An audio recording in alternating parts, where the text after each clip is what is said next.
বন্ধুরা এখন আপনারা খুব সহজেই আপনাদের প্যান কার্ডে মোবাইল নাম্বার অথবা ইমেল আইডি চেঞ্জ অথবা পরিবর্তন করতে পারবেন। সেই সঙ্গে আপনারা যদি আপনাদের প্যান কার্ডের অ্যাড্রেস চেঞ্জ অথবা আপডেট করতে চান তাহলেও সেটা করতে পারবেন। আপনারা কিন্তু বাড়িতে বসেই কাজটি মোবাইল ফোনের মাধ্যমে করে নিতে পারবেন, তাও একদম ফ্রিতে।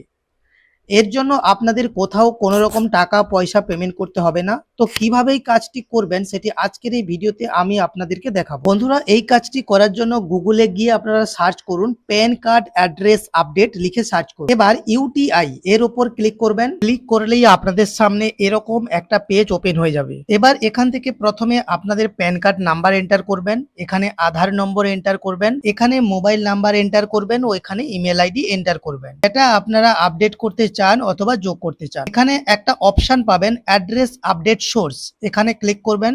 এখান থেকে আপনারা আধার বেসড ইকেওয়াইসি অ্যাড্রেস আপডেট ও ডিজি লকার অ্যাড্রেস আপডেট দুটো অপশন পাবেন। আপনারা অবশ্যই আধার বেসড ইকেওয়াইসি অ্যাড্রেস আপডেট এটা সিলেক্ট করবেন এবং এখানে যে ক্যাপচা কোডটি থাকবে এই ক্যাপচা কোডটি বসিয়ে নিচে থাকা চেক বক্সে টিক মার্ক করবেন। এরপর সাবমিটে ক্লিক করে আপনারা আপনাদের প্যান কার্ডে মোবাইল নাম্বার, ইমেল আইডি অথবা অ্যাড্রেস আপডেট করিয়ে নিতে পারবেন। বন্ধুরা ভিডিওটি ভালো লাগলে লাইক করবেন, চ্যানেল নতুন হলে চ্যানেলটিকে সাবস্ক্রাইব করে পাশে থাকা বেল আইকনটি প্রেস করে অল নোটিফিকেশন অন করে রাখবেন এরকম আরো ইনফরমেটিভ ভিডিও পাওয়ার